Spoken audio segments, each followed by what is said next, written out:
Good morning, students. I hope you are all doing fine. Today's class will be on the poem Annabel Lee by Edgar Allan Poe. Edgar Allan Poe is a romantic American poet, who was a pioneer of science fiction, detective fiction, crime fiction. He wrote umpteen number of stories and poems, and which was of a different perspective. He belongs to the tradition of romanticism, rather dark romanticism, which was a reaction against transcendentalism in America. Transcendentalism was a movement in America which became popular with the writings of Emerson and Thoreau. And Edgar Allan Poe's writings were a reaction to those writers, you can say. The poems that he wrote, like To Helen, the poem that we are going to learn, Annabel Lee, The Raven, all these poems, it has got some sort of morbid elements in it. He talks about death, disease, distress, all these things, especially death. Death is a recurring theme in most of his poems, especially in Annabel Lee, in Raven. He is lamenting the loss of his beloved. You cannot say that it's a proper elegy where a writer mourns their death and finally finds hope and consolation. But in these, it has got a darker side to it, and you can say that he is one of the precursor of Gothic fiction, or he used Gothic style in his writing, especially in his short stories like The Fall of the House of Usher, where the macabre, the Gothic elements, the dark side of mankind, it has been represented beautifully.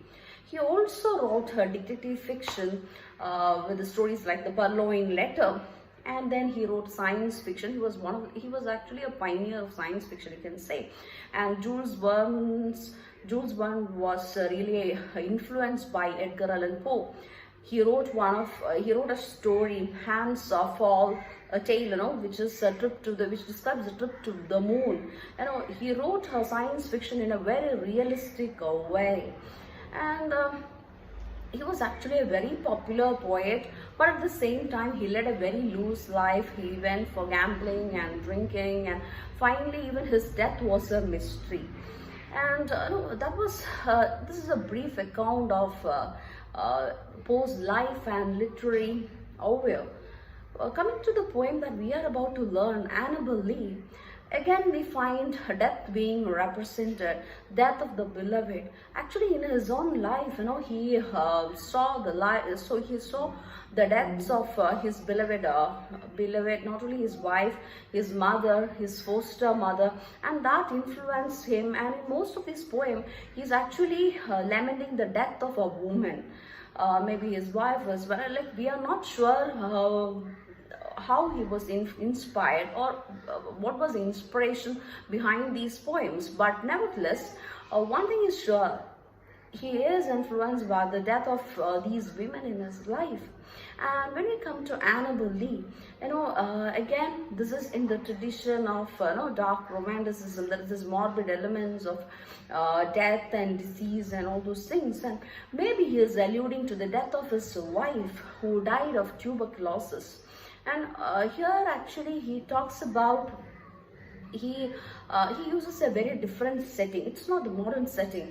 It's as if the beloved lives in a castle, or beloved and Poe, the speaker, the protagonist of the poem, both live in a castle far away, in an enchanted island or enchanted kingdom, and where they were in love, and this woman was killed, and she was buried, the tomb is there, and that is how the poem goes. It is not the modern setting that we see.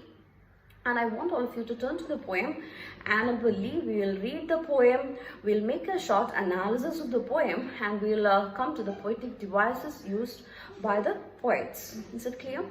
So please turn to the poem Annabel Lee by Edgar Allan Poe. Annabel Lee by Edgar Allan Poe. It was many and many a year ago, in a kingdom by the sea, that a maiden there lived, whom you may know by the name of Annabel Lee. And this maiden, she lived with no other thought than to love and be loved by me. I was a child and she was a child, in this kingdom by the sea, but we loved with a love that was more than love, I and my Annabel Lee, with a love that the winged seraphs of heaven coveted her and me. And this was the reason that long ago, in this kingdom by the sea, a wind blew out of a cloud, chilling my beautiful Annabel Lee, so that her high-born kinsman came and bore her away from me, to shut her up in a sepulchre in this kingdom by the sea. The angels, not half so happy in heaven, went envying her and me. Yes, that was the reason, as all men know in this kingdom by the sea, that the wind came out of the cloud by night, chilling and killing my Annabel Lee. But our love, it was stronger by far than the love of those who were older than we, of many far wiser than we, and neither the angels in heaven above, nor the demons down under the sea can ever dissever my soul from the soul of the beautiful Annabel Lee. For the moon never beams without bringing me dreams of the beautiful Annabel Lee, and the stars never rise but I feel the bright eyes of the beautiful Annabel Lee. And so the night tide I lie down by the side of my darling, my life and my bride, in her sepulchre there by the sea, in her tomb by the sounding sea. So this is how the poem goes. It is set in a beautiful enchanted kingdom which is by the sea. And many years ago, he talks about his childhood love. They were children and they were in love right from that point of time. And now she's a beautiful woman, a maiden. And by that kingdom, and in that kingdom by the sea, this beautiful maiden, Annabel Lee, lived. And she also loved this man with all of her heart. The only desire in that woman was for the poet. I was a child and she was a child in this kingdom by the sea, but we loved with a love that was more than love. And he says, the poet says, the love between this maiden Annabel Lee and Edgar Allan Poe was something of deeper, something that beyond love. It was beyond the love, beyond the love that we see, and that was coveted by the angels, by the seraphs of the heaven. The angels coveted the love between this poet and Annabel Lee, and that was the reason why she was killed, why she was taken away from the poet. And this was the reason why a wind blew out of a cold, chilling, and killed out of a cloud. The wind blew out of a cloud, chilling and killing this Annabel Lee. And maybe this is a reference to how his wife died. His wife actually died of tuberculosis. And maybe, he is alluding to that, how this cold weather killed his wife. And this Annabel Lee was also killed by, killed by this cold wind. But in this poem, he gives a supernatural touch to it. There was a supernatural hand behind the death of his beloved Annabel Lee. And after the death, the kingsmen, the high-born kingsmen, took her to the sepulchre, to the tomb, when she was buried by the kingdom, in that kingdom by the sea. The angels, not half so happy in heaven. So here we find another version and the belief that Edgar Allan Poe had. He was not that he didn't actually had any faith in God. And he says, angels were not that happy in heaven, and they coveted after our love, and that was the reason why my lover was killed, was taken away from me. And the angels were envying us, and that was the reason why the cloud by that night came and killed my Annabel Lee. But our love, it was stronger by far than the love of those who were older than we, of many far wiser than we, and neither the angels in heaven nor the demons underneath, under the sea, can dissever or sever my soul from the soul of Annabel. So here he says, our love was something divine, something extraordinary, not same as the love of people who went before us, or people who were wiser than us, who were older than us, who were more religious than us, even angels above in the heaven, nor the demons underneath the sea cannot sever or cannot take or separate our souls. Our souls are one. Nor the demons can sever my soul from the soul of the beautiful Annabel Lee. So, but here the poet maintains the view that he cannot be separated from his beloved. But unlike other poems like Raven, he is separated from his beloved, and he says, never more I'll be able to see or will be reunited with the loved one. But here the poet says, our souls cannot be severed, for the moons never beam without bringing me dreams. So every time the moon shines on the sky, it brings dreams of Annabel Lee, and every time the stars twinkle in the sky, I see the eyes of this beautiful maiden Annabel Lee. And the stars never rise, but I feel the bright eyes of this beautiful maiden Annabel Lee. And so all the night tide I lie down by the side of my beloved one. Maybe he's spending time near the sepulchre, near the tomb. All these adds to the macabre element in the poem. And he says, I spend time looking at the sky, dreaming of my Annabel Lee, and my darling Annabel Lee is in the sepulchre there by the sea, and I hear the sound of the sea every time I spend the times that I spent near the tomb, near the sepulchre. So this is how the poem goes. The poem ends with a note that he cannot be separated from his beloved, no matter what. The demons, not the angels, they can't sever his soul. He feels the presence of his lover, this Annabel Lee, throughout his life. And that is how the poem ends. The theme is the theme is same as in other poems like the Raven. It's about death, the loss of the beloved, how he fell, and how the depth of his love for his lover, this woman Annabel Lee, and so on. Coming to the poetic devices, the poet uses various poetic devices to give this musical quality to the poem, and even the words, the choice of diction gives this, it sets the mood and tone of the poem. This dark, morbid tone is maintained by the clever use of diction, choice of his diction. And coming to the rhyme scheme, for example, take this stanza.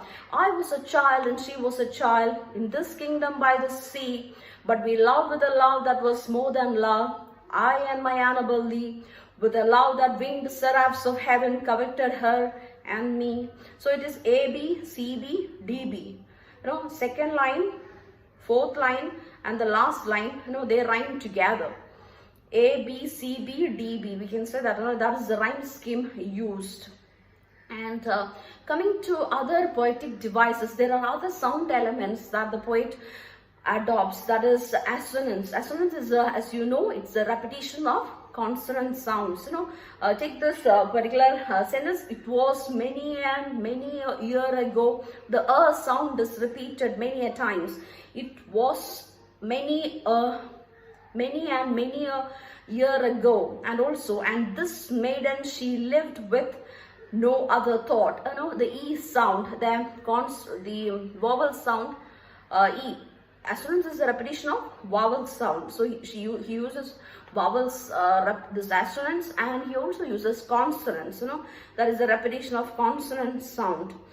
That maiden there lived, whom you may know, but we loved with a love that was more than love. In the first line, this is the ma sound, which is repeated, ma, the consonant ma. And in the last line that I read, but we loved with a love that was more than love. the sound is repeated many a times. And he also uses alliteration in the lines like the angels not half so happy in heaven, the her sound, half happy heaven. The her sound is repeated thrice. That the wind came out of the cloud, the sound is repeated. So that is an example of alliteration, the repetition of consonant sound. All these sound elements gives a musical quality to the poem. We can say that this is some sort of, he follows the tradition of a ballad when he narrates this story more than an elegy. It is an example of a ballad, you can say.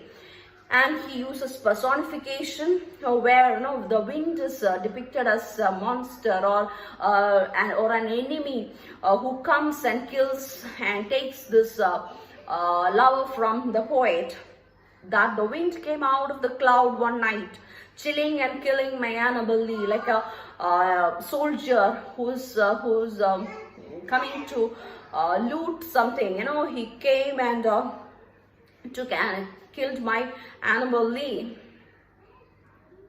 Then he uses other devices like hyperbole, where he exaggerates, how even angels in heaven envied their love, and they were not so happy in heaven. Heaven is a place where everyone is happy every time. But here he says, he and her lover, they were more happier than the angels in heaven, the seraphs in heaven. The angels not so happy in heaven, went envying her and me. He uses hyperbole, he used symbolism, the kingdom by the sea, even, all these things, the chilling and kill, the wind, cold wind, all these things are symbols of death and disease. So these are a few poetic devices that we can see when we read the poem Annabel Lee.